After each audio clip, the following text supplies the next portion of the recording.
रतन टाटा भारत के सबसे प्रमुख उद्योगपतियों में से एक है। उन्होंने अपने नेतृत्व में टाटा को एक वैश्विक पहचान दी है। रतन टाटा का जन्म 28 सितंबर 1937 को हुआ था। वो जमशेदजी टाटा परिवार से संबंध रखते थे। फिर उन्होंने प्रारंभिक शिक्षा मुंबई और बाद में कॉलेज, कैर्नल यूनिवर्सिटी, आर्किटेक्चर और हार्वर्ड बिजनेस स्कूल से एडवांस मैनेजमेंट का प्रोग्राम किया। रतन टाटा ने 1961 में टाटा ग्रुप में शामिल होकर करियर की शुरुआत की थी।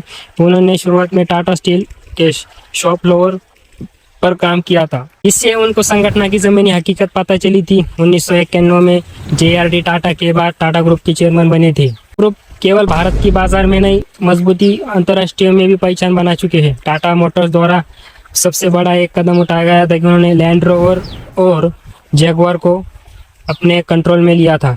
ये बहुत बड़ी डील हुई थी। फिर उसके बाद में टाटा स्टील ने कोरस का अधिग्रहण किया था।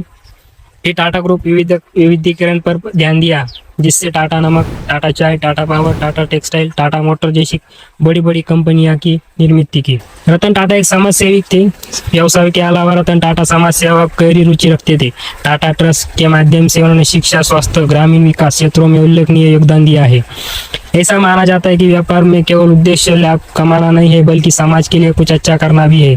ग्रामीण क्षेत्रों में पानी की समस्या को समझने के लिए कई प्रोजेक्ट का समर्थन किया था। इनके अलावा उन्होंने शिक्षा क्षेत्र में बहुत ही बड़ा काम किया है। उन्होंने टाटा स्कॉलरशिप, अन्य अनुदान जारी किए, जैसे टिफर का एक संस्थान खोला, बड़े बड़े रिसर्च लैब इंस्टीट्यूट का निर्माण किया, जहाँ पे कई हजारों बच्चों को उन्होंने शिक्षा दी, स्कॉलरशिप दी और एजुकेशन में आगे बढ़ने की उम्मीद दिखाई। रतन टाटा की सादगी और प्रेरणा कई छुपाई जाती नहीं। रतन टाटा सबसे बड़ी खासियत उनकी सादगी है।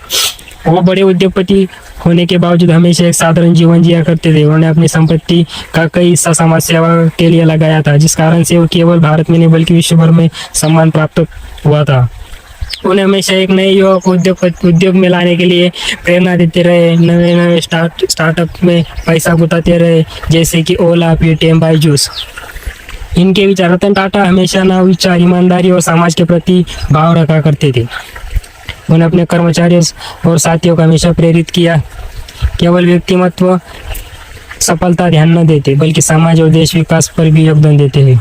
रतन टाटा का जीवन, उनकी यात्रा प्रेरणादायक है। उन्होंने नेतृत्व में टाटा ग्रुप को एक वैश्विक ब्रांड के रूप में खुद को स्थापित किया है। उन्होंने साबित किया कि व्यवसाय केवल मुनाफे के लिए नहीं, बल्कि समाज की भलाई के लिए भी होना चाहिए। इनकी सोच उनको कार्य और योगदान में साधारण व्यक्तिमत्व बना दिया है। आज भी वो लोगों के बीच जिंदा है और जिंदा रहेंगे। रतन टाटा हमारे बीच नहीं रहे, और वो हमेशा सबके दिलों में राज करते रहेंगे। उन्होंने जो योगदान दिया है इस भारत के लिए, इस इंडिया के लिए, इस देश के लिए, वो किसी से कम होने वाला भी नहीं और ऐसा कोई कर भी नहीं सकता। उन्होंने